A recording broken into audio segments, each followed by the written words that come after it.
Hi everyone, I hope you are doing well. आज है हमारा डे 6 के टॉपिक्स में अपलोड करूँगी। मैं सच में बता रही हूँ, मेरे को आधा एक घंटा तो एंगल ही सेट करने में लग जाता है। मतलब कैमरे का एंगल ना मुझे बहुत टाइम लग जाता है एडजस्ट करने में। और ये वाली वीडियो में आई थिंक 6वीं बार बना रही हूँ। मैंने अलग अलग टाइम पे बनाने का ट्राई किया था और आई थिंक 27 को तो मेरा ऑलमोस्ट पूरा बन गया था। हुआ ये कि इलेक्शन के आई थिंक रिजल्ट आए थे उस दिन, ऐसी रैलियाँ आई ना, मतलब वॉइस ही कट गई पूरी। तो वो थोड़ा सा डिफरेंट चल रहा था। मैं जेन्युइनली ये जो 6th वाली वीडियो है ना, I am making it 6th और 7th टाइम्स, और ये हर बार आधी बनी। आई डोंट नो आज कितनी बनेगी, और जैसे ही बनेगी I will upload it genuinely. So हमारे आज के टॉपिक से मैं बताती हूँ। आज के जो टॉपिक्स होंगे ना, उसमें ये सारी चीज़ें कवर होंगी। फर्स्ट वन इज़, दिखाई देती हूँ, आई होप ये चीज़ विजिबल होगी क्लियरली। अब ये कैमरा ना हिले बस। डे 6 से हमारे 25 डेज़ की जर्नी का measure of central tendency, arithmetic mean, median mode, harmonic mean and geometric mean, uses, limitations and calculation of various averages, dispersion and skewness of various measures, correlation, regression, concept and method, statistical organization of central and Uttarakhand. ठीक है। और अब problem यह है कि मैं mouse लाना भूल गई हूँ, मतलब दूसरी टेबल पर पड़ा है। सो और ये ब्लर पता नहीं कैसे हो गया। आपको नहीं लगता थोड़ा सा ब्लर हो गया ये?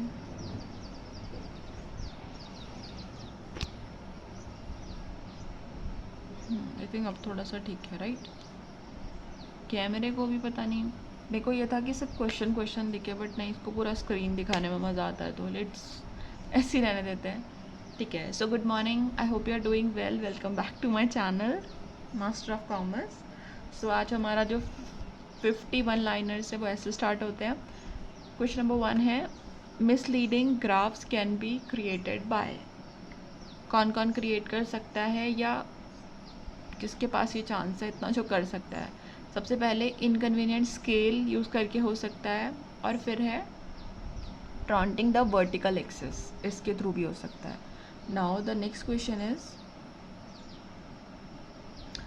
The choice of graphical presentation depend on, कि आपको कौन सी ग्राफिकल प्रेजेंटेशन यूज़ करनी है या कौन सा डेटा यूज़ करना है। It's totally depend on the type of data and the objective of presentation, कि डेटा किस टाइप का और आपका मेन आपको क्या शो करना है उसमें। ठीक है। Then the next question is, when interpreting a time series graph, a downfall trend indicate. जब आप एक टाइम सीरीज ग्राफ, वो ऐसा ग्राफ के ऊपर नहीं बनाते थे लाइन के साथ, अगर आप एक टाइम सीरीज ग्राफ शो कर रहे हो तो उसमें जो डाउनवर्ड अगर ग्राफ आ रहा है तो उसका मतलब क्या है? उसका मतलब ये है a decrease in variable over a time, कि ओवर द टाइम जो आपका वेरिएबल है वो डिक्रीज कर रहा है। Next question, what does a step slope in line graph indicate. इसका मतलब होता है कि बहुत रैपिड चेंज हो रहा है रेट्स में। ठीक है। और ये पता है, कुछ चीज़ें ऐसी हैं जो आपको लर्न करनी पड़ेंगी, कुछ चीज़ें ऐसी हैं जो आपको पढ़ के शायद याद रहेंगी। इट्स टोटली डिपेंड कि आप कितनी बार उस चीज़ को पढ़ते हो, राइट? कभी कभी ना हम बहुत सारी चीज़ें पढ़ते हैं but we are not able to do revisions, तो वहाँ पे प्रॉब्लम होती है। मैं सच में बता रही हूँ, आप दिन में भले ही 2-3 घंटा ही पढ़ रहे हो बट उसको ही रिवाइज कर लो, चेंज भी नहीं। क्योंकि हम सोचते हैं कि सब कुछ कवर कर लेते हैं, बहुत कुछ हो जाएगा, बट नहीं, जो हमने आज कवर किया उसका रिवीजन होना चाहिए, एक सोने से पहले और एक उठते ही। That will make sense. Now the next question is, what does, ये हो गया था। Now the next question is, which graph is suitable for comparing the performance of different categories across multiple time period. Multiple bar graph, ये तो question पढ़ते ही पढ़ते समझ में आ जाएगा। आई थिंक हमने सबसे पहला जो ग्राफ बनाया था बचपन में वो बार ग्राफ ही था, डंडे डंडे करके। और मेरे को सबसे ज़्यादा मज़ा उस चीज़ में आता था कि मुझे उन डंडों पे कलर करने को मिलता था। आई डोंट रिमेंबर कि उस चैप्टर का नाम क्या था, बट मे बी हमें 4th क्लास में सिखाया था डाटा हैंडलिंग, ऐसा कुछ चैप्टर का नेम होता था, और उसमें बस बार ग्राफ होता था।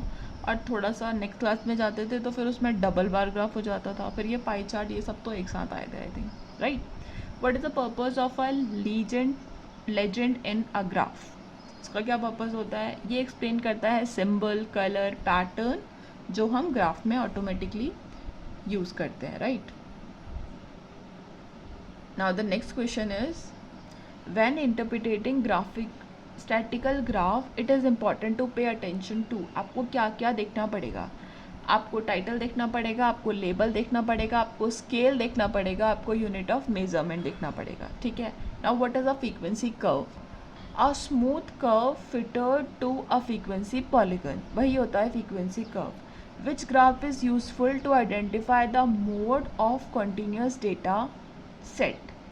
Which graph is useful to identify the mode of continuous data set? कौन सा है? Histogram. Next one is, what does multimodal distribution look like in a frequency polygon? Two or more distant peak. ऐसा ही लगता है वो कि दो अलग अलग चोटी टाइप्स हैं. ठीक है.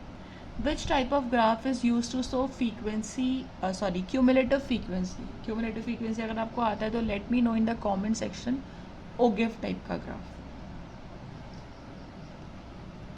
Now the next question is, what information can be obtained from a OGIF? OGIF से आप क्या क्या निकाल सकते हो? आप मीडियन निकाल सकते हो, आप क्वार्टाइल्स निकाल सकते हो डेटा के. Then the next question is, when interpreting graph, जब आप उसको इंटरप्रिटेट कर रहे हो, उसका मतलब आप उसे समझने की कोशिश कर रहे हो. इट इज़ क्रूशियल टू, आपको क्या देखने की ज़रूरत है? लुक फॉर पोटेंशियल बाइजेस और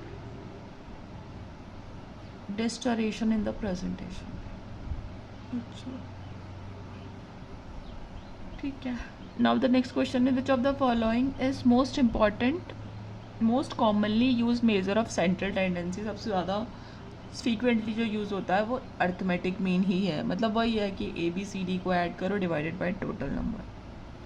ABCD मैंने 4 बोले ना, तो A + B + C + D upon 4 हो जाएगा. Now the next question is, the median is the. Median क्या होता है? मिडिल वैल्यू होती है. अगर हम डेटा को असेंडिंग ऑर्डर, डिसेंडिंग ऑर्डर या किसी भी ऑर्डर में अरेंज करेंगे तो जो मिड वैल्यू होगी वो मीडियन ही होगा. Right. Now what is mode? सबसे ज़्यादा बार रिपीट होगा वो मोड होगा. एक बार पढ़ लेते हैं. Value that appears most frequency in a data set. The next question is, which measure of central tendency is suitable for qualitative data? Qualitative data के लिए क्या सुटेबल है? That is mode. ठीक है. Now the next question is, the harmonic mean is most appropriate when dealing with.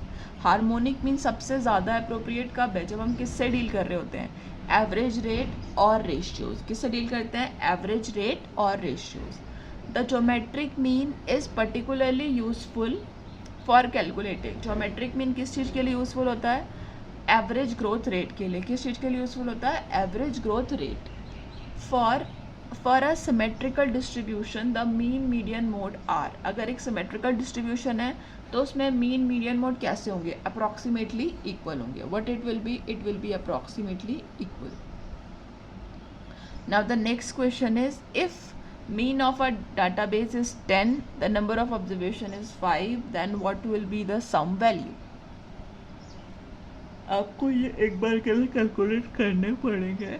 और ultimately एक और बात बताती हूँ कि आपको मीन मीडियन मोड निकालना तो बेसिक भी आना ही चाहिए सच में. लेट मी नो इसका आपको क्या आंसर लगता है. To find the median of the value, अगर आपको मीडियन निकालना होता है तो आप क्या करते हो? नंबर्स दिए हैं, वी नीड टू. क्या करेंगे हम इनको? पहले हम असेंडिंग में लगाएंगे या डिसेंडिंग में लगाएंगे? बेसिक तो यही है ना. देखो सबसे पहले ऊपर वाला न्यूमेरिकल कर लेते हैं. 50 कैसे आया? 10 × 5 किया होगा. राइट. मीन इंटू ऑब्जर्वेशन कर देते हैं तो सम वैल्यू आ जाता है. बेसिक फॉर्मूला है बट वहाँ पे जाके हम दिमाग लगाएंगे. 10/5 कर देंगे, 50/60 कर देंगे. मतलब जो हम सोचते हैं ना 10 - 5 कर देंगे. क्योंकि हम कभी कभी हमें कोई चीज़ नहीं आती तो हम कुछ भी लगा देते हैं उसमें फॉर्मूला. हमको सिर्फ होता है कि बस आंसर आ जाए कैसा भी. यहाँ पे तो 50 लिखा है तो आपको 50 ही निकालने की कोशिश कर रहे हो. बट लेट मी नो कि आपका क्या आंसर आ रहा है इसका. What is the median of the database? Median क्या होगा इस डेटाबेस का? फिर मोड की बात कर लेते हैं. राइट. तो बेसिक डेटाबेस दिया है. I think this you can calculate. Right. The harmonic mean of 2 and 8 is. Harmonic mean क्या होगा और हार्मोनिक मीन का फॉर्मूला क्या होता है? Let me know in the comment section. और अभी तक तो I think harmonic mean cover हो गया होगा. Right. Now the next question is, the geometric mean of 4 and 9 क्या होगा? 6. ये आंसर लिखा है, मैं इसलिए बोल रही हूँ आपको निकालना है. Which average give more weight to smaller value. कौन सी एवरेज है जो स्मॉलर वैल्यू को ज़्यादा वेटेज देती है? That is harmonic mean. Okay. The next question is which of the following measure indicate the spread of a data sheet? Variance. ये तो बेसिक था, बट बताइए वहाँ पे एग्जाम में जाके हमें बेसिक भी आप नहीं आते. ये तो प्रॉब्लम है हमारे साथ. The distance between minimum and maximum value of a database, इसको रेंज बोलते हैं. Quartile deviation is based on 50% central 50% of the data. Sorry. Mean deviation is the average of absolute deviation from the mean. Standard deviation is the square root of variation. Next question is, variance is a measure of dispersion calculated as average of square deviation from the mean. ये अगर आपको फॉर्मूले आते हैं ना तो ये आपको अल्टीमेटली आ जाएगा, और अगर आपको फॉर्मूले नहीं आते तो मैं कुछ भी बोलती हूँ आपको कुछ समझ भी नहीं आएगा. फॉर गॉड सेक एक बार फॉर्मूलेज देख लेना. The next question is skewness refers to. मैं इसको स्क्यूनेस पढ़ती हूँ, आप कुछ और भी पढ़ सकते हो. Asymmetric of the data distribution. Now the second is if distribution has a longer tail to right what it said to be. अगर लॉन्गर टेल टू राइट होगा ना तो उसको पॉजिटिव स्क्यूनेस बोलते हैं. In negative skewed distribution which of the following is generally true?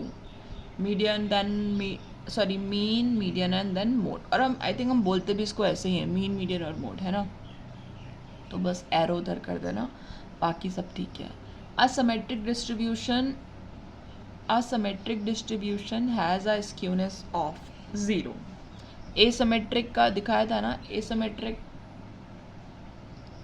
का different होता है बट सिमेट्रिक का डिस्ट्रीब्यूशन 0 होता है. Correlation measures the.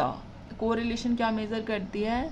Strength and distribution of linear relationship between two variable.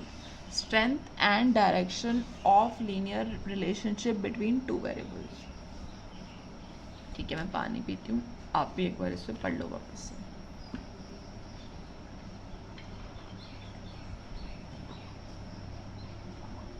Notes banana I think at the last moment इतना ज़्यादा workout नहीं करेगा, लेकिन अगर आप 15-20 मिनट्स में 50 क्वेश्चंस कर लेते हो, I think that is good.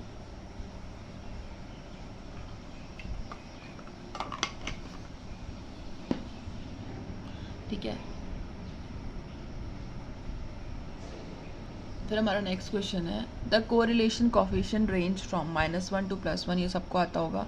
A correlation coefficient of +1 क्या इंडिकेट करता है? Positive. A perfect positive linear equation. And -1 indicate करता है. A correlation coefficient of -1 indicate क्या इंडिकेट करता है? A perfect negative linear relation. ठीक है, उसके बाद है a correlation coefficient close to 0 indicate क्या इंडिकेट करेगा? नो लीनियर रिलेशनशिप और a very weak linear relationship. अगर 0 है ना तो या तो कोई रिलेशनशिप ही नहीं है, या तो जो है भी वो बहुत ज़्यादा वीक है. ठीक है, now we have the next question. Regression analysis is used to. किसके लिए यूज्ड होता है? Predict the value of one variable based on the value of another variable. Next question is in regression equation y is equals to a plus B X. यहाँ पे जो a है उसका क्या मतलब है? a का मतलब होता है intercept. The line for best fit in regression analysis is obtained using the principle of. कौन सा प्रिंसिपल यूज़ करते हैं? Least square. लीस्ट स्क्वायर तो आपने सुना होगा, मुझे प्रिंसिपल के नाम पे भी सिर्फ एक ही प्रिंसिपल आ रहा था, वो लीस्ट स्क्वायर है. If the correlation coefficient between two variable is I think इसमें ऑप्शंस दिए होंगे मल्टीपल्स, तो इसका आंसर है अ मोबाइल वॉलेट ऐप. हाँ, वो मतलब सब आपस में यूनिक हैं बट एक ही डिवाइस के अंदर हैं, तो ऐसा. 8 इज इंडिकेट 8 तो पॉजिटिव है ना, तो ये वही दिखाएगा strong positive correlation. The next question is which is apex statical organisation at national level in India? NSO. National statistical office, ठीक है। Now the next question is the NSO was formed by the merger of two organization। जो NSO है वो form कैसे हुई? ये merger है CSO का और NSSO का। CSO आई थिंक आपको पता होगा, सेंट्रल स्टैटिकल ऑर्गेनाइजेशन, ठीक है। नाउ इस वीडियो का जो लास्ट क्वेश्चन है वो ये है, what are the main functions of NSO, national statistical office.